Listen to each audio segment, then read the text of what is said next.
채널 24K. 오늘은 알아야 국민 노릇도 한다. 오래간만에 이제 경제에 관한 얘기인데요. 좀 독특한 경제 얘기를 좀 해야 되겠습니다. 소위 이제 비트코인이라고 하는 이 이제 가상화폐죠. 또는 이제 암호화폐라고도 부릅니다만은, 이 비트코인 열풍이 정말 전 세계를 두드리고 있는 모습입니다. 1비트코인 단위, 거래 단위 1단위의 환가 가치가 뭐 어마어마한 금액으로 올라갔다 떨어졌다 난리를 치고 있는데, 과연 이 비트코인이라는 게 뭔지 이거를 제대로 이해하고 있는 그런 양반들도 그렇게 많지 않은 것 같습니다.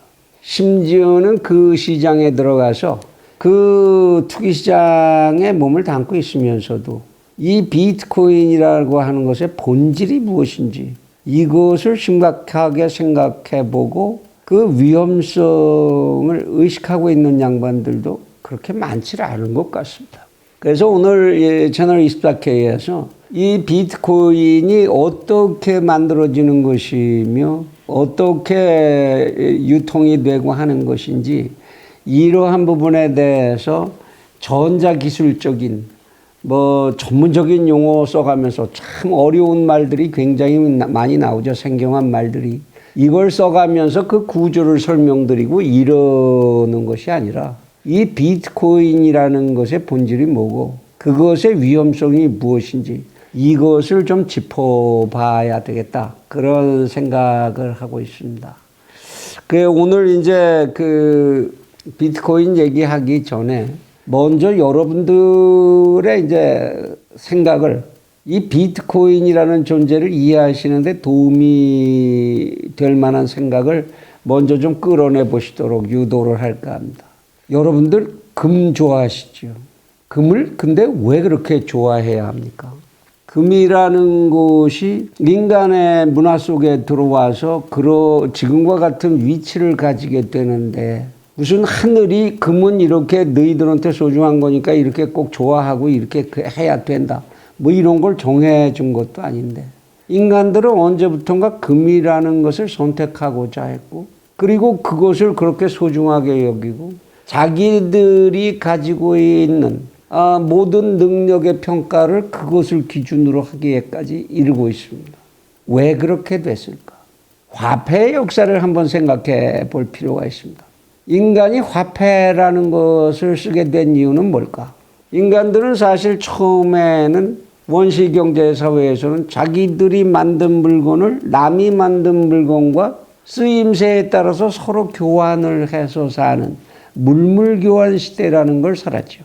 그런데 이 물물교환의 양이 많아지고 물물교환을 하다가 보니까 양쪽의 가치평가를 하는 것이 항상 현장에서 서로 충돌을 가져오게 되고 그러다가 보니까 자연스럽게 발생한 게 하나가 있습니다. 어떤 사람이 이제 바닷가에 가서 조개 껍데기를 하나 주웠습니다. 아주 희귀한 조개 껍데기예요. 참 온통 그 바닷가를 다 헤집고 다녀도 하루에 하나 찾기도 어려운 그런 희귀한 조개 껍데기를 이제 하나 얻었습니다. 그래서 이거를 이제 물물교환할 때에 그 조개 껍데기를 상대방에게 보여줬습니다. 야, 그거 신기한데 그거 어디서 났어 그거? 이 사람아 이거 아무한테나 이게 발견되는 게 아니야. 내가 이거 하나 찾느라고 얼마나 바닷가를 헤맸는지 알아? 야야야 그거 주면 내가 너 필요로 하는 쌀 이거 내가 이만큼 줄게. 어떻게 됩니까? 그 조개 껍데기가 그 희귀성 때문에 쌀가마니로 바뀌는 순간이죠. 이게 화폐입니다. 인간들은 그렇게 신기함, 희귀함 이것들에 이제 홀리는 성향을 가지고 있고 그것을 기준으로 해서 물물교환을 하는 매개체로 쓰기 시작했죠. 거기에는 굉장히 여러 가지가 등장을 합니다. 희귀한 금속을 이용하기도 했고 또는 유리알을 가지고도 또 그런 거래를 하기도 했습니다.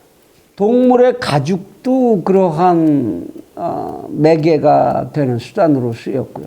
이런 이제 인간의 초기의 화폐들은 자연적으로 형성된 자연의 희귀성 그리고 신비함 이것들이 자연적 화폐의 가치를 결정하는 기준이 됐고 자연스럽게 화폐로 자리를 잡았죠. 금도 그 중에 하나인 거죠. 금이 온 천지에 널려서 누구나 길 가다가도 다 주실 수 있고 이런 거라면 그게 그렇게 오늘과 같은 위치를 가질 수 있었겠습니까? 자연이 만들어낸 희귀성, 그 신비성. 그랬는데 나라라는 것이 이제 생겨나면서 그러한 자연적인 물질들을 이용하는 데 한계를 느끼게 되고 그것의 불공정성이나 이런 것들을 통일해야 할 필요를 느끼게 되면서 국가가 소위 물물 교환을 할 때 쓸 수 있는 징표를 국가가 제작하고 국가가 그 징표의 가치를 정하는 이러한 이제 방법을 선택하게 되죠. 이게 소위 지금 우리가 쓰고 있는 법화라는 겁니다. 그래서 지금과 같은 이런 종이조각 돈이 생기기 전에 자연적인 화폐하고 그 중간 단계에 어떤 상황이 있었나요? 금태환 화폐라는 게 있었죠. 금태환 지폐. 금으로 거래하던 그 버릇을 버리지 못해서 종이 조각을 정부에서 준 거 그거 가지고 이거 믿고 이거 거래가 돼? 그래서 국가가 그 신용을 확보하기 위해서 이 종이 조각을 국가에 가지고 오면 네가 원하는 금 얼만큼을 이렇게 바꿔줄게. 이게 금태환 지폐라는 거죠. 그러다 결국 나중에 이제 그것까지 없애버리고 국가가 정한 권리, 그것이 그 종이 조각에 다 얹혀 있는 거야. 그대로 거래하면 돼. 이렇게 해서 지금과 같이 불태환 지폐가 생겼죠. 하여튼 이렇게 통화라는 것은 어떤 인간의 거래를 중개해주는, 중매해주는 그런 역할만 할 수 있으면 되고 그것의 자격은 애초에 희귀성과 신비성을 확보하지 못하면 국가가 법률로 그 희귀성과 신비성을 강제로 부여하면 되는 겁니다. 그 오늘날에 와서는 이제 이 지폐조차도 이제 차차 사라져가고 뭐가 남나요? 계좌라는 것만 남죠. 그리고 계좌와 숫자가 화폐의 역할을 합니다. 그 계좌라는 것은 왜 화폐의 역할을 할 수 있죠? 은행이라고 하는 것이 이 계좌가 지폐를 대신할 수 있는 그런 힘이 있다는 걸 은행이라고 하는 실체가 보장을 해주니까. 그리고 그 은행의 그 권한은 국가가 보장을 해주니까. 그래서 계좌만 가지고 거래를 합니다. 집에 돈이 한 푼도 없을 수 있죠. 사실 몰래 은닉하려고 하는 것 아니라면 지금 같은 세상에서 은행 계좌만 가지고 있으면 집에 돈 아무것도 없어도 얼마든지 경제생활을 할 수가 있지요. 이렇게 변했습니다. 이러한 이야기의 배경을 아시고 이 비트코인을 생각하면 비트코인이라는 거 이건 뭐냐? 어느 정도 이해가 쉽게 가실 수 있을 거라고 생각합니다. 사실 이 비트코인을 누가 제일 처음 만들었느냐? 그래서 그 뭐 처음에 만든 자가 창한 자의 이름이 뭐 일본식 이름 누구다 뭐 이렇게 나오고 있습니다만 그 사람이 실제 하는 인물인지 아닌지 사실 모릅니다. 누가 만들었는지도 모르죠. 유령입니다, 사실 비트코인은. 그런데 그 유령이 왜 이렇게 힘을 갖게 되느냐? 우리가 쓰는 화폐의 이 종이 돈의 권위는 국가가 법률로 부여를 했는데 반해서 이 비트코인이라는 것은 그 화폐를 서로 인정해서 쓰기로 한다라고 하는 한 그룹의 인간들. 그 인간들이 서로들끼리 이러한 암호 단위. 이게 실제로 돈이 있는 것도 아닙니다. 숫자인데요. 이 계좌를 돈으로 서로 인식해 주기로 동의한 것 때문에 성립하는 그 신용 위에서 성립하는 그런 화폐죠. 유령 화폐입니다. 정확히 얘기하면. 왜 그런 필요를 느끼게 됐느냐. 첫 번째 대표적인 것은 이 비트코인이 등장하게 되는 대표적인 이유는 국가의 통제로부터 벗어나고 싶다는 겁니다. 화폐를 유통하는 데 있어서 국가가 일일이 다 들여다보고 국가가 간섭하고 통제하는 그런 거래 속에 있고 싶지 않다는 거죠. 국가의 통제에 들어가면 사실 사생활도 보호가 안 되고 뿐만 아니라 세금이라는 게 따라 붙지 않습니까? 끝도 없이. 그게 뭐 난 별로 내고 싶지 않은데 그건 나 사회 구성원으로서 그렇게 국가에 큰 혜택 받은 것도 없는데 그거 뜯기면서 살고 싶지도 않은데 이러한 중앙 통제, 국가의 중앙 통제로부터 탈피하고 싶다는 욕구. 두 번째는 또 가치를 우리들끼리 또 만들면 안 되냐? 왜 한국은행이 발행한 돈에 의해서만 우리의 부와 신용은 평가되고 거래돼야 되는데 그럴 필요가 없지 않냐? 쉽게 이제 어디서부터 그런 발상을 우리 생각할 수 있습니까? 지금 각 지방자치단체들이 지방에서 지역화폐라는 거를 만들죠, 그죠? 이거 사실 한국은행법 위반이라고 봐야 되는데요. 지금 이제 뭐 작년 7월에 이상한 법 하나 만들어서 합법인 것처럼 만들어 놨지만 문제 있는 거죠. 위헌일 가능성이 있다고 봅니다만. 그런 지역화폐라든지 또는 공동체 단위로 공동체 생활을 하는 사람들, 자기들끼리만 울타리를 만들고 그 안에서 자기들만의 경제를 유지하겠다고 하는 사람들이 사용하는 공동체 화폐라는 게 있습니다. 말하자면 내가 너한테 이런 서비스를 했으면은 너는 나한테 어떤 물건을 주고 그것을 거래하는 매체는 우리끼리 이런 징표로 하자. 공동체 내부에서만 통용되는 이런 화폐들도 있죠. 여기에서 발상이 시작된 거라고 봐야 할 것입니다. 이렇게 이제 첫머리 비트코인이 생겨나게 되는 문화적 배경 그리고 경제적 배경 이런 것들에 대한 이해를 하시고 다음 이야기를 넘어가겠습니다. 넘어가기 전에 이제 구체적으로 조금 더 그래도 아무리 그래도 그 정의는 좀 내리고 넘어가자. 비트코인까지는 그래서 좋다. 그렇게 만들어진 가상 계좌상의 화폐다. 근데 또 블록체인이라는 건 뭐냐? 이 블록체인 얘기가 나오면은 뭐 이 컴퓨터 전공하는 사람들 신이 납니다. 이 블록체인이라고 하는 기술 이것을 정부가 막으면 안 된다. 미래에 AI까지 연결이 되는 컴퓨터 기술 중에 최상위급의 기술을 이거의 발전을 정부가 막아서 되냐. 블록체인 기술은 그런 거다. 뭐 이러고 목청을 넓혀서 마치 블록체인을 정당화하면 비트코인도 정당화되는 것 같은 이런 이상한 얘기들이 지금 언론에서도 그리고 교양 강좌한다고 그러는데 교수급들이 나와서 공식적으로 이런 말 같지 않은 얘기들을 마구 떠들어대고 있는데요. 사실 블록체인이라고 하는 말은 전산을 하는 사람들 그쪽에 주 업종으로서 그 활동을 하는 사람들은 그렇게 신기한 얘기도 별난 얘기도 아니죠. 영어 스펠링 그대로입니다. 블록. 하나의 울타리죠. 하나의 동아리. 그 블록에 이 체인으로 묶여 있는 겁니다. 그 동아리 내에서만 공유되는 정보 교환 시스템을 말하는 거죠. 거기에 참여하기를 원하는 한 집단들, 그 집단들 사이에서만 서로 정보를 주고받고 서로의 정보를 확인해주고 신용을 평가해주고 신용을 심어주는 이러한 행위를 하는 컴퓨터 교환 시스템입니다. 컴퓨터상의 정보 교환 시스템이죠. 이거를 블록체인이라고 하는 겁니다. 그런데 그 하나 단위를 얘기하고 뭐 거기에 이제 장부를 쓰는데 어떻고 해서 거기에 쓰는 여러 가지 노드가 어떻고 이런 이제 전문적인 용어를 쓰면 엄청난 것으로 보이기 쉽죠. 그렇지만 핵심은 일정한 약속하에 집합된 배타적인 집단 내부에서 그 집단만에서의 논리이기 때문에 밖으로 그것이 유출되거나 밖에서 들어와서는 안 된다는 얘기입니다.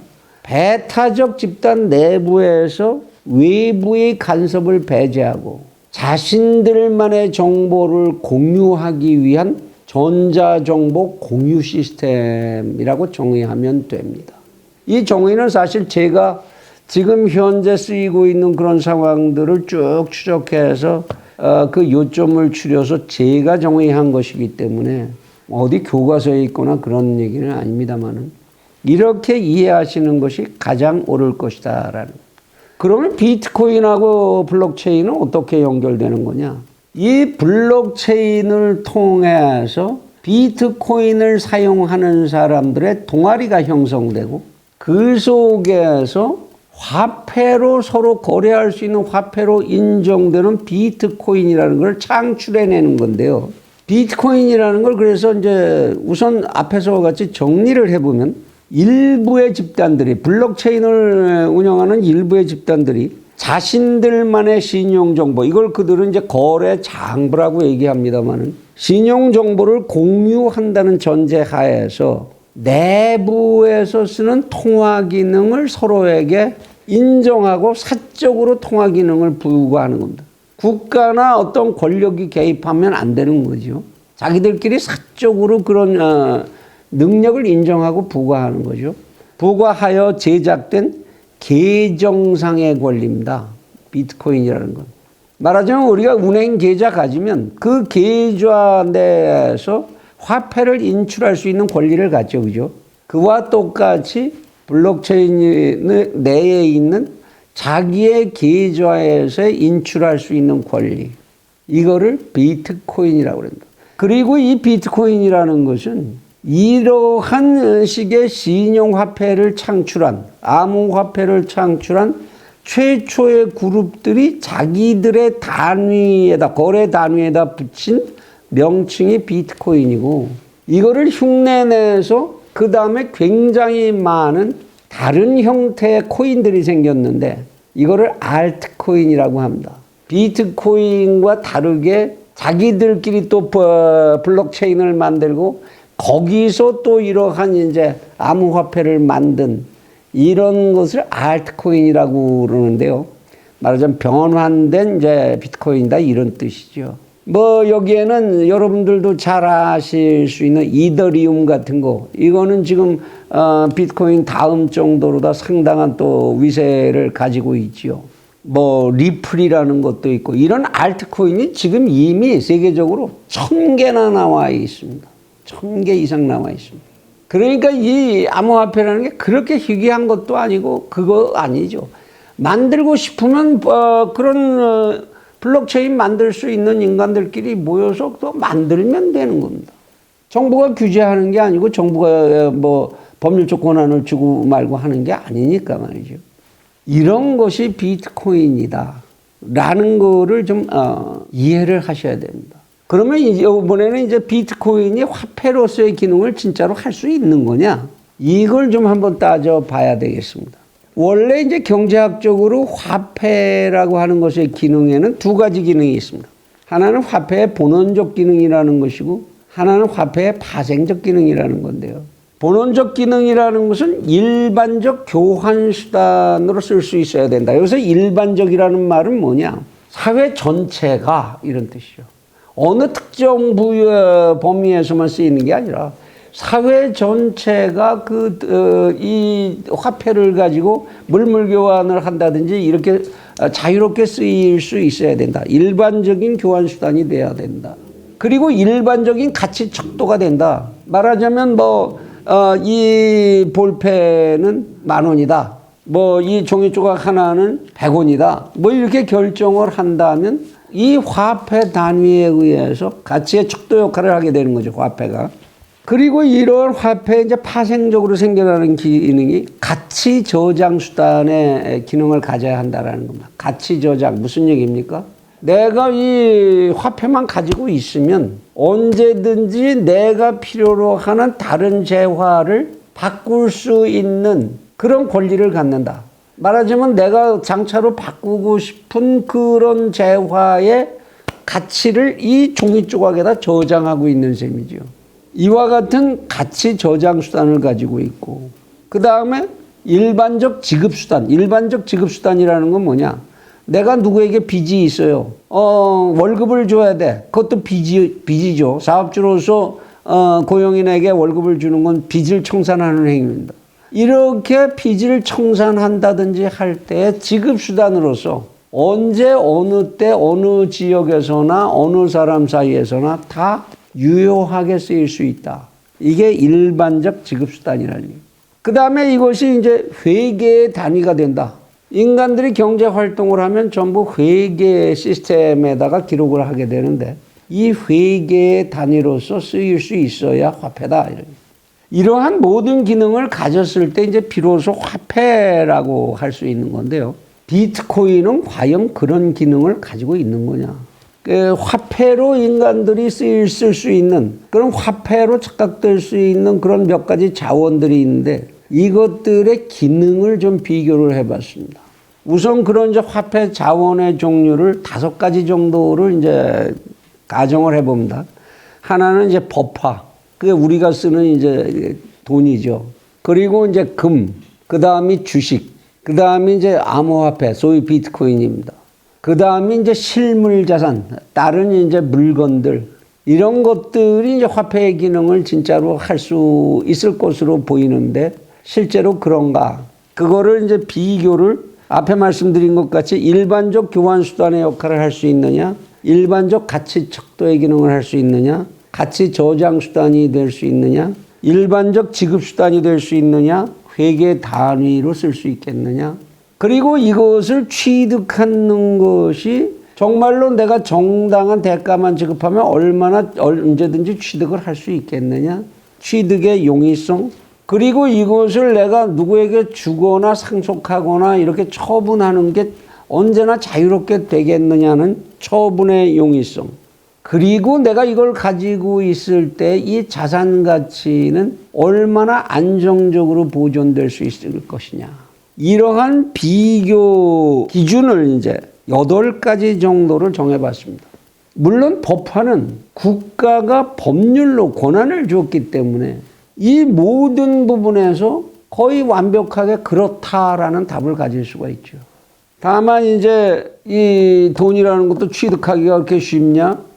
정당한 일을 해야지 되고 정당한 상품을 내놔야 되고 정당한 거래가 있어야 취득할 수 있다라는 물론 그만큼의 어려움, 그건 어떤 물질을 우리가 취득할 때도 다 갖는 어려움이 있지요.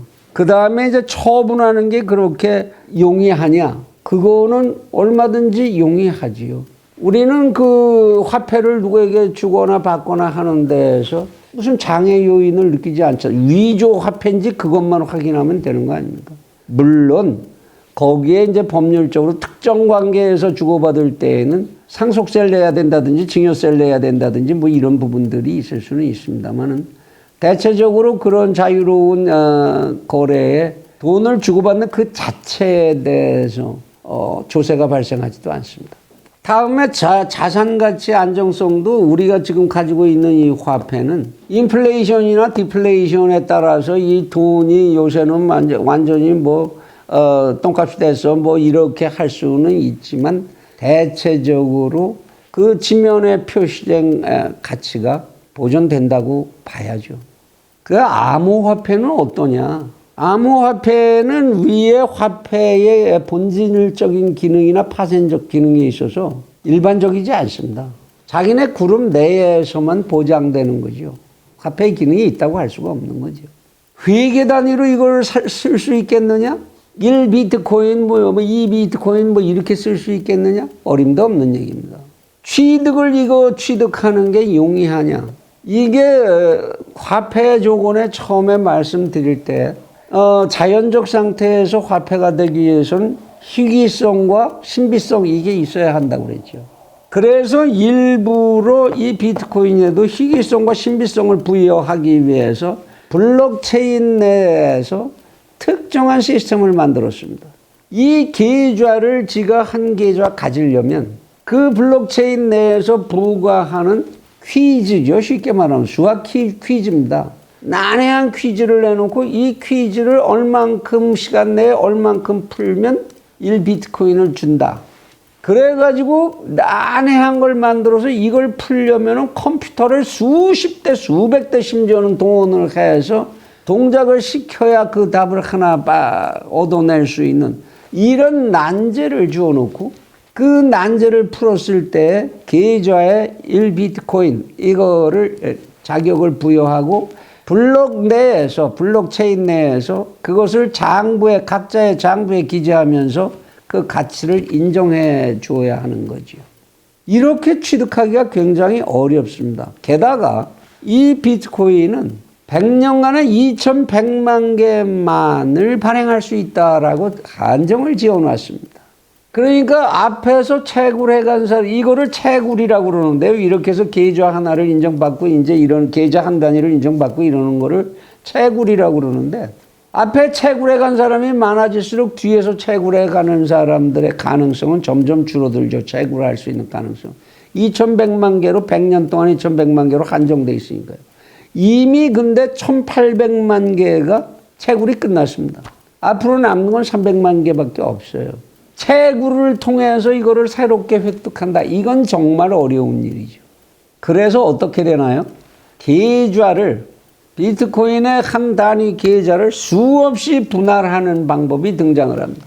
말하자면 한 계좌를 0.000001, 0.00001 이런 식으로다가 수없이 무한개 분리를 시킬 수가 있습니다. 그러면 당연히 그 분리된 비트코인은 가치가 그만큼 떨어질 수밖에 없지요. 이렇게 취득이라는 것이 무척 어렵다. 게다가 이거를 그럼 이제 마음대로 처분할 수 있느냐? 이거 처분하는 건 자기들끼리는 사고 팔 수 있습니다. 블록체인 내부에서. 그런데 이거를 현금화, 법화로다. 대한민국의 법화로 바꾸려면 특정한 비트코인 거래소에 가지 않으면 안 됩니다. 거래소를 거쳐야만 되고, 이 거래소는 공식적인 우리나라의 금융기관하고 연결이 되어서 이것을 비로소 한화로, 법화로 바꿔주는 겁니다.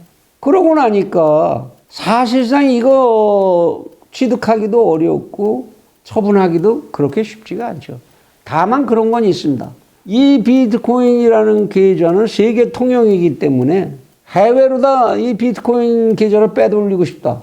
자기가 사용하던 암호번호만 하나 기억하고 제대로 기억하고 그러고 있으면 빈손으로 그냥 해외로 가서 거기서 그 비트코인 계좌를 활용해도 됩니다.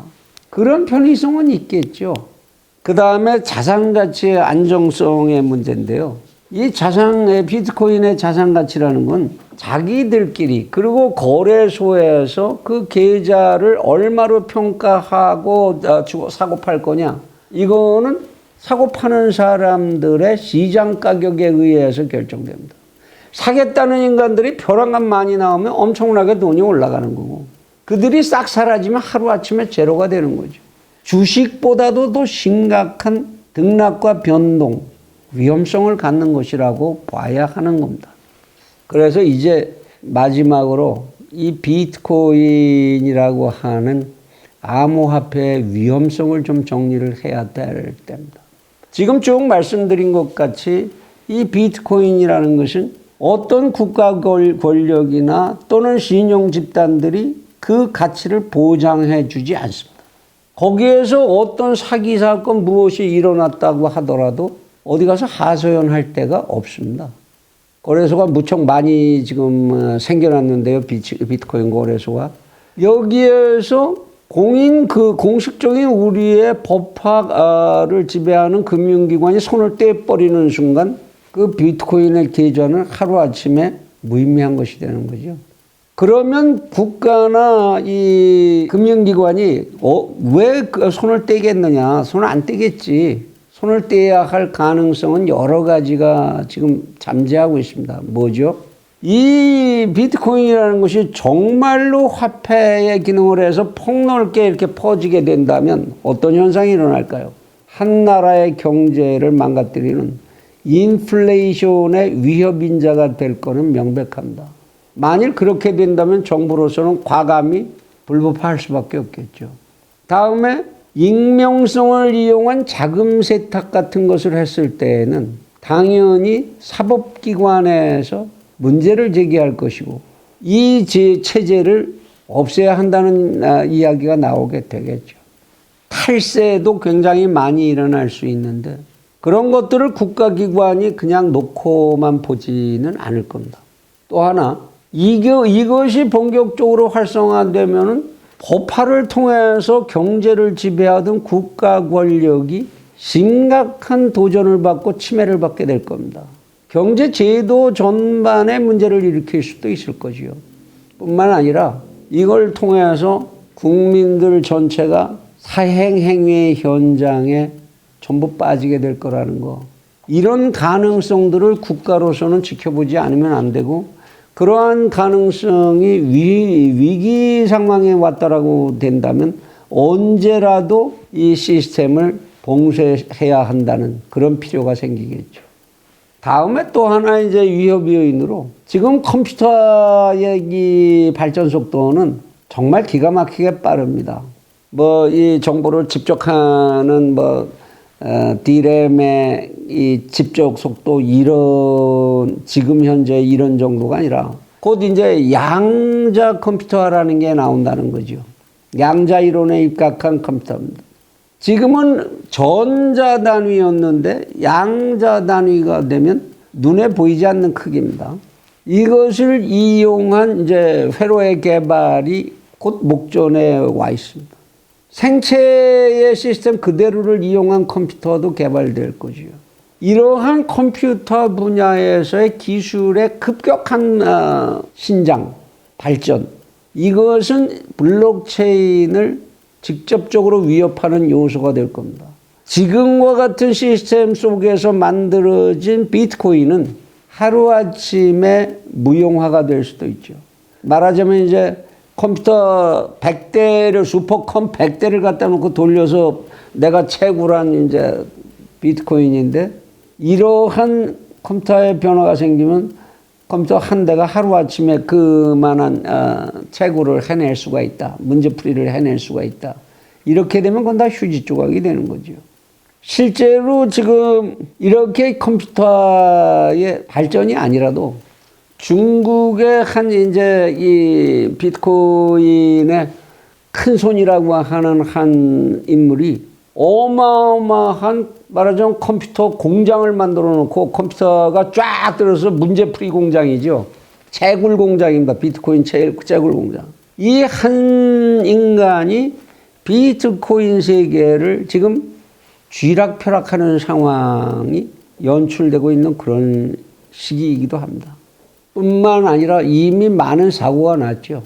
이 비트코인을 만들어내는 블록체인이라고 하는 것, 이건 컴퓨터의 세계고, 컴퓨터의 세계는 본질적으로 로직의 세계입니다.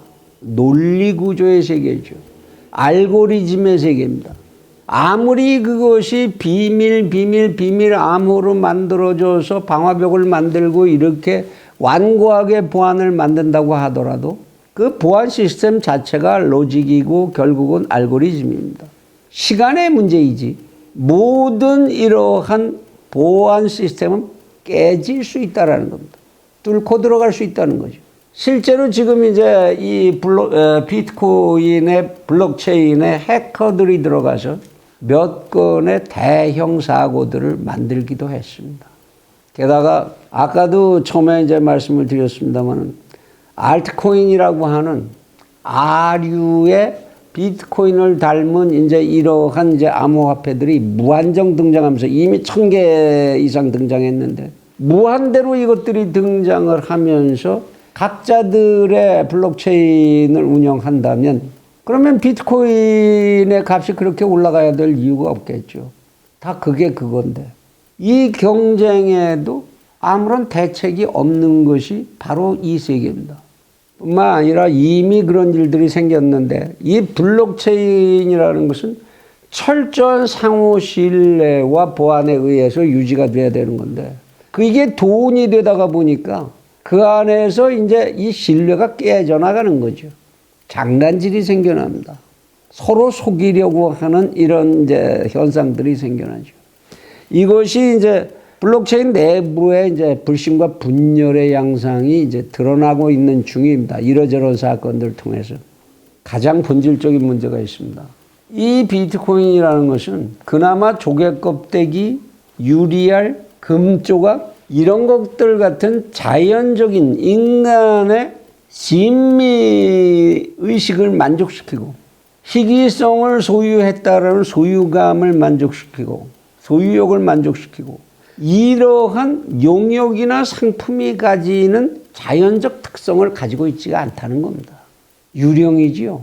가상의 계좌일 뿐입니다. 과연 이것이 언제까지 인간들에게 희귀성과 신비성을 유지하게 해줄 수 있겠는가라는 겁니다. 화폐로 성립할 수 있는 본질적인 성격을 갖고 있지 못하다는 겁니다.